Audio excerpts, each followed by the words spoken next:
Hello friends, मैं सीमा और आप देख रहे हैं मिशन कंपटीशन। और आज साइंस सेट सीरीज़ का सेट 2 है। चलिए गाइस स्टार्ट करते हैं। क्वेश्चन नंबर 1 क्या कह रहा है?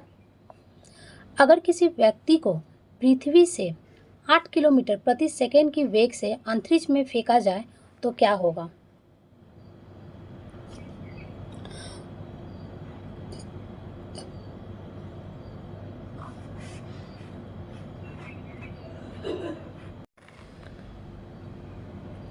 तो वो क्या होगा?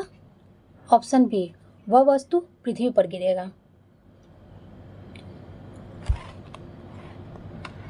किसी उपग्रह को किसी ग्रह के चारों ओर उसकी कक्षा में स्थापित करने के लिए आवश्यक वेग कक्षीय वेग कहलाता है। ठीक है, और इसका मान कितना होता है? 7.92 किलोमीटर पर सेकेंड होता है। और पलायन वेग का मतलब क्या होता है कि जब वस्तु किसी गुरुत्वाकर्षण बल के बाहर से जब वापस दूर चला जाता है तो वह पृथ्वी पर वापस नहीं आता, उसे हम लोग पलायन वेग कहते हैं। नेक्स्ट क्वेश्चन नंबर 2, निम्नलिखित में से कौन सा कथन सही नहीं है, उसकी पहचान करना है। तो ऑप्शन सी है वो सही नहीं है। आर्द्रता के बढ़ने पर वायु में ध्वनि का वेग कम हो जाता, ये गलत है। बाकी तापमान के बढ़ने पर ध्वनि का वेग बढ़ जाता, ये सही है। वायु में ध्वनि का वेग दाब पर निर्भर नहीं करता है, ये भी सही है। और प्रति परिवर्तन में वायु प्रभावित नहीं होता, ये भी सही है। तो यानी ऑप्शन सी इसका गलत है। ध्वनि की चाल उस माध्यम में उस प्रकृति पर निर्भर करती है जिससे होकर वह गमन करती है। ध्वनि के विभिन्न माध्यमों में अलग अलग होता है। ध्वनि की चाल उसके हमेशा तापमान पर निर्भर करती है। जैसे वायु का तापमान उसमें ध्वनि की चाल बढ़ जाती है। नेक्स्ट क्वेश्चन नंबर 3, रेडियोधर्मी पदार्थ के द्वारा उत्सर्जित होने वाला विकिरण की मात्रा को किस नाम से पारंपरिक से मापा जाता है? तो उसे मापा जाता है किसके द्वारा?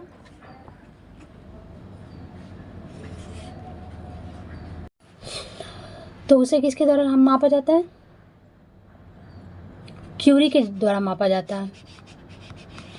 यानी इन चारों में से कोई ऑप्शन नहीं है। और अगर रेडियो सक्रियता की बात करते हैं तो रेडियो सक्रियता का इकाई हमेशा क्या होता है? बैक्यूरेल होता है।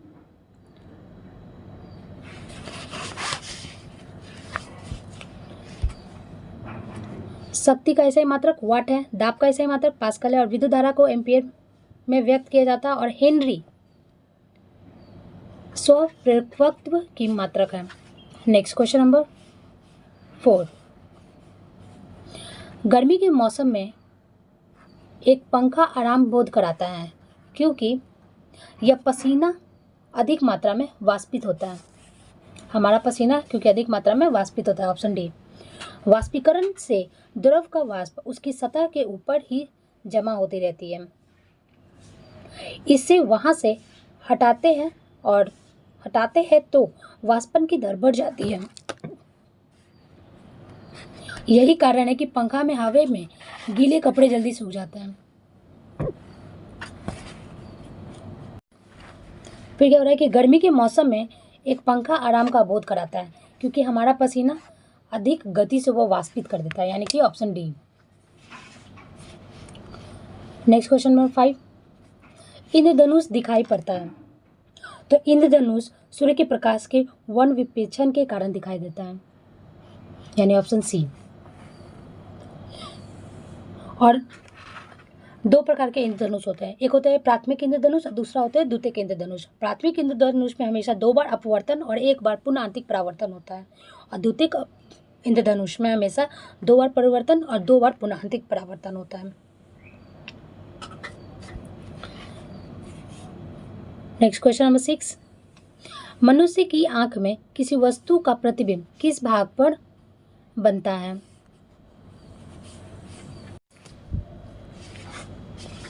तो किस पर बनता है? दृष्टि पटल पर बनता है। और आइरिस का कार्य क्या है?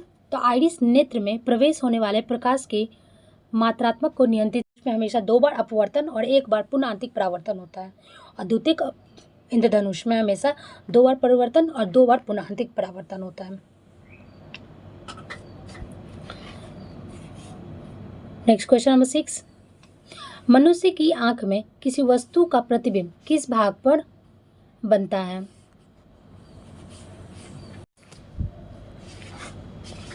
तो किस पर बनता है? दृष्टि पटल पर बनता है। और आइरिस का कार्य क्या है? तो आइरिस नेत्र में प्रवेश होने वाले प्रकाश की मात्रात्मक को नियंत्रित करता है और नेत्र का रंग आइरिस पर निर्भर करता है हमेशा।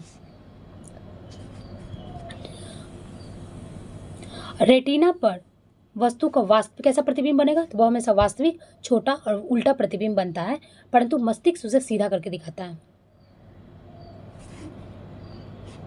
नेक्स्ट क्वेश्चन नंबर 7, कम वोल्टेज पर कार्य करने पर विद्युत मोटर प्राय जल जाते हैं, क्योंकि कम वोल्टेज पर कार्य करने पर विद्युत मोटर प्राय जल जाते हैं क्योंकि वह अधिक विद्युत धारा खींचते हैं, जो कि वोल्टेज के प्रतिलोमानुपाती होता है, यानी ऑप्शन ए। जब परिपथ को विद्युत धारा का मान सुरक्षा सीमा से अधिक हो जाता है तो तार गर्म हो जाता है, जिससे उन पर चढ़ा जो प्लास्टिक का जो आवरण रहता है वो पिघल जाता है और फेज व न्यूट्रल आपस में सीधे जुड़ जाते हैं और लघुपतन हो जाता है। विद्युत मोटर को विद्युत धारा के चुंबकीय प्रभाव के सिद्धांत पर कार्य करती है। नेक्स्ट क्वेश्चन नंबर 7, सड़क पर चलने की अपेक्षा बर्फ पर चलना कठिन होता है, क्यों? ऑप्शन डी,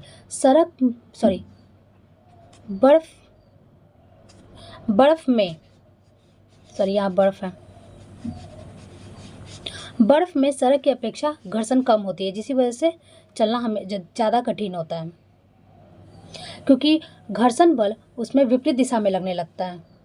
घर्षण बल वस्तु के सतह के क्षेत्रफल पर निर्भर करता है। अगर सबसे छोटा घर्षण बल की अगर बात करें तो रोलिंग घर्षण बल होता है और सबसे बड़ा घर्षण बल स्थैतिक घर्षण बल होता है।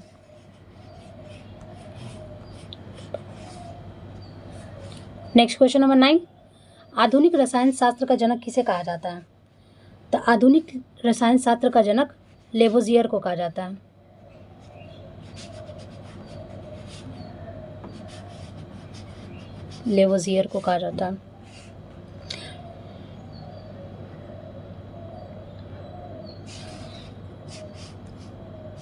नेक्स्ट क्वेश्चन नंबर 10, परमाणु के कक्षा में भरने का क्रम नियंत्रित होता है। ऑप्शन है अफवाहों के सिद्धांत पर द्वारा। परमाणु की कक्षा को भरने के क्रम अफवाहों के द्वारा नियंत्रित होता है।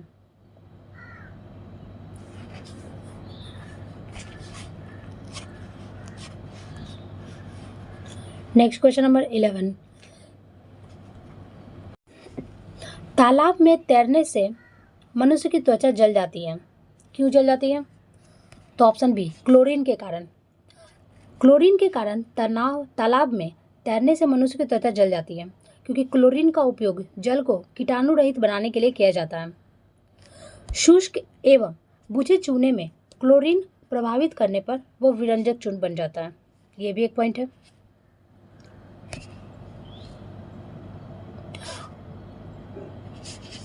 Next question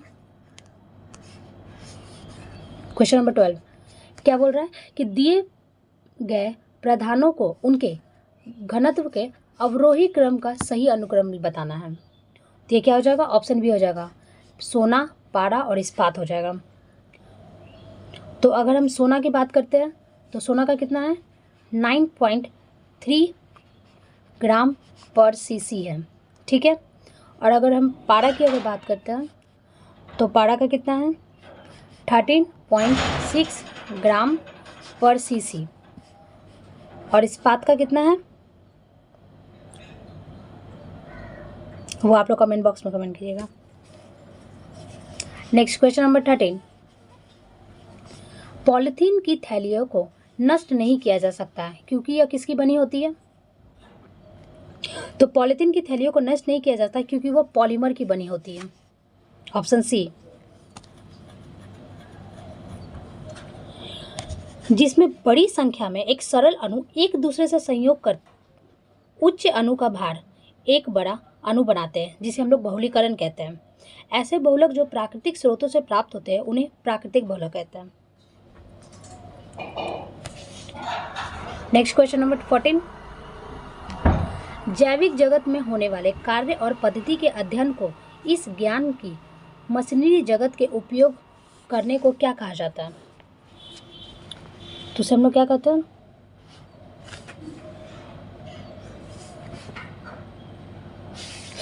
option B, bionomics कहते हैं।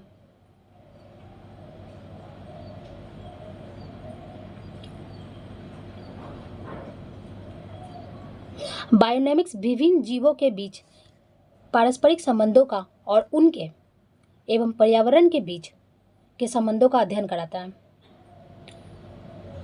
और जीवन के नियमों का अध्ययन कौन करता है? बायोनॉमी करता है। और बायोमेट्रिक का क्या काम है? तो गणित और संख्याती के तकनीकों के द्वारा जो जीव विज्ञान का अध्ययन करता है उसे हम लोग बायोमेट्रिक कहते हैं। Next question number 15। शहतूत साल बनाई जाती है किससे? तो शहतूत साल चिरू के बालों से बनाई जाती है। चिरू जो है ना, तिब्बत और कश्मीर की पहाड़ियों पर बहुत ऊंचाई पर एक हिरन की एक किस्म है। शहतूत को वास्तविक रूप से क्या कहा जाता है? मोर्सा अल्बा के नाम से जाना जाता है। और हुंगलू के बालों जम्मू कश्मीर का एक राजकीय पशु है। हुंगलू एक जम्मू कश्मीर का राजकीय पशु है और यह केवल दाचीग्राम राष्ट्रीय उद्यान में पाया जाता है। और अगर चिंकारा की बात करते हैं तो चिंकारा राजस्थान में मांस के रूप में प्रयोग किया जाता है। Next question number 16। मानव जीनोम उपकरण सफलतापूर्वक किया गया था। कब किया गया था? तो वो किया गया था 2003 में। और अगर मानव जीनोम परियोजना का लक्ष्य क्या क्या है? तो पूरे जीनोम का अनुक्रम करना, संपूर्ण मानव जीनोम की पहचान करना, डेटा स्टोर करने के लिए जीनोम अनुक्रम डेटाबेस बनाना इत्यादि और भी बहुत सारे ऐसे कार्य हैं। Next question number 17। पीत रस विषयक निम्नलिखित में से कौन सा कथन सत्य नहीं है?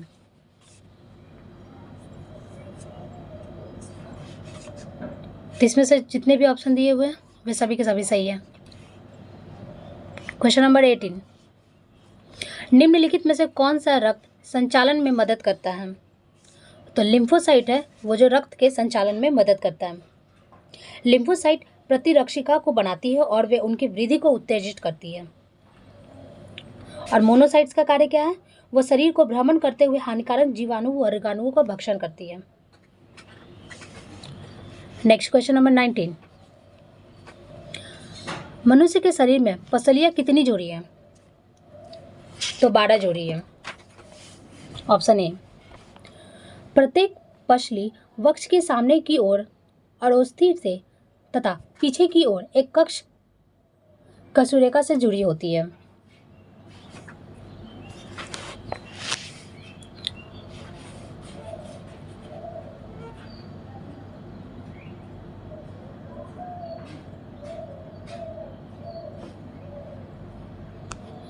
Question number 20। हमारे शरीर का अधिकतम भार बना है किसका? तो हमारे शरीर का जो अधिकतम भार है ना वो जल का बना है। हमारे शरीर में जल की मात्रा लगभग 60 से 70% है। कितना है? 60 से 70% है। अस्थि में 50% जल होता है और 50% ठोस पदार्थ होता है। और अगर प्लाज्मा रुधिर में अगर बात करें तो 50 से 55% सिर्फ भाग होता है उसमें। और प्लाज्मा में 90 से 92% जल का भाग होता है। और मानव शरीर में रक्त की मात्रा शरीर के भार का लगभग 7 से 8% होता है। Next question number 21। अन्य पशुओं की मांस की तुलना में मछली का उपयोग स्वच्छ माना जाता है क्योंकि मछली में क्या होता है? क्योंकि वह बहुत असंतृप्त वसा वाले अम्ल होते हैं, यानी ऑप्शन ए। और मछली में जैसे कि पता है हम लोगों को कौन सा विटामिन पाया जाता है? तो विटामिन डी का वो अच्छा स्रोत माना जाता है। मछली के अंडे में ओमेगा 3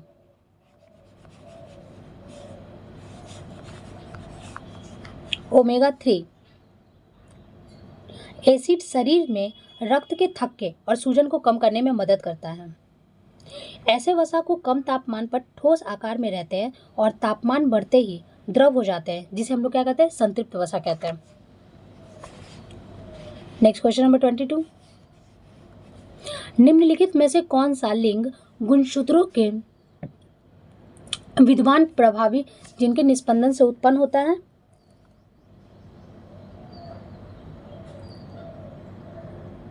ऑप्शन सी पीछे दृश्य,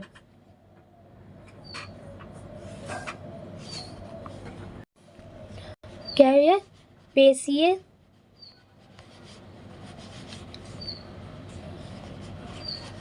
दूध से पोषण।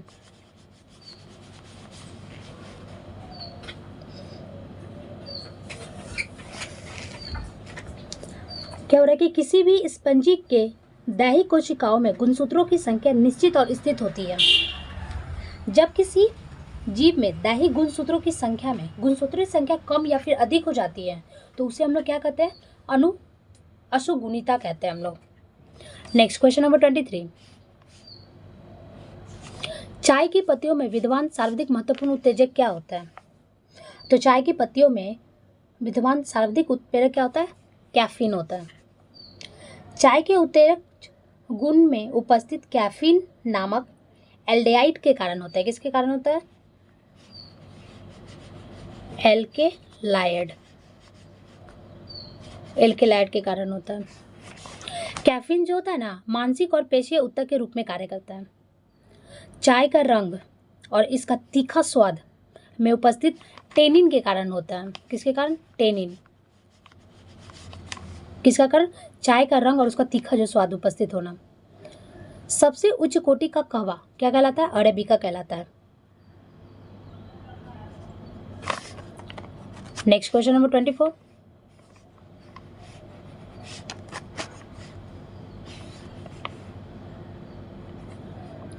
पौधे में अर्धसूत्री विभाजन के अध्ययन के लिए उपयुक्त कौन सा भाग होता है? तो होता है पहला भाग प्रहोशीर्ष होता है। क्या? प्रहोशीर्ष।